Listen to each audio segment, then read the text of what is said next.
Efficient sanitation systems are important, especially in a water-stressed country like ours. The Water Research Commission is looking at making use of smart sanitation. It's launched the South African Sanitation Technology Demonstration Programme. It's a partnership with the Bill and Melinda Gates Foundation. The Commission is looking for innovative technologies, including off-the-grid sanitation and toilets that require little or no flushing. It's hoped that the systems will alleviate sanitation issues, especially in rural areas. Thank you very much for coming in to speak to us about, Deska Naidu, about the situation. What are you doing as far as these toilets are concerned? Well, we're looking at very new toilet systems, very innovative, as you have said, and there are a number of things that make this quite unique. The first is that it uses low water, and the water saving is very significant. We're talking about 30% plus in every household that you can actually save. But in addition to that, these are non-sewage systems. So the access issue becomes a really big issue. So the only way we're going to get anywhere close to the SDGs by 2030 is to use these kinds of systems, because immediately it takes away the huge capital costs associated with putting in a sewerage system. And the bigger plus on that, we have found some very smart scientific ways of beneficiating the waste and actually creating jobs and industries around it. How? What we can do with this is, firstly, the way these toilets work, because they decentralize, allows for local maintenance, so we can create local community interaction, and we've already done this.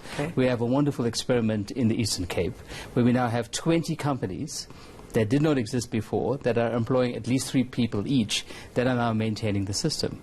But the really big boon comes at the back end, because the reality is poop has wonderful products inside it that we can use for a variety of things.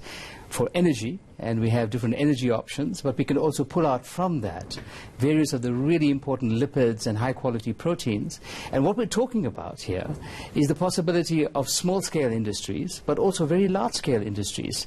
So one of the new things that we're engaging is the possibility of sanicorns, sanitation unicorns, large companies that beneficiate these products that can make more than $1 billion a year.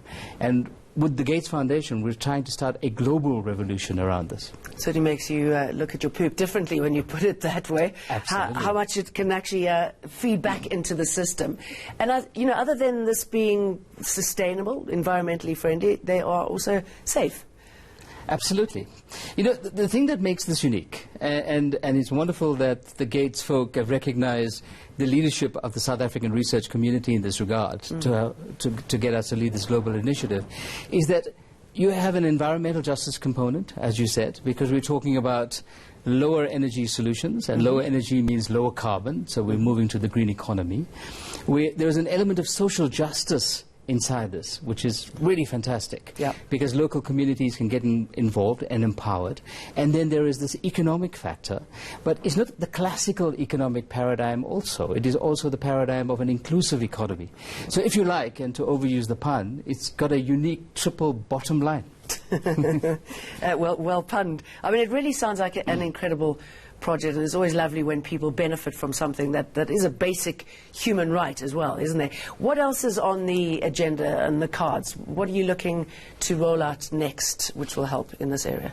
Well, there's been a lot of help that's come in already. I mean, one of the reasons why the Gates has chosen us to lead this global initiative is because the South African policy environment has been quite intuitive in this regard. So we now have an IPAP chapter sponsored by the DTI that has organized for this to be a prioritized industrial platform that we can develop inside the country.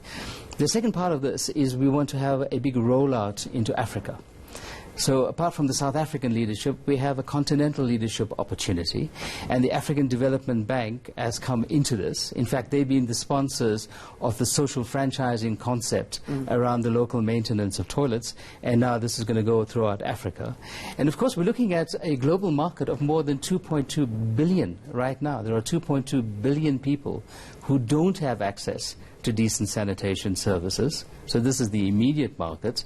And then as we change the habits of the people who currently do have it, then that market becomes enormous. Lovely. Deska Naidu, thank you very much.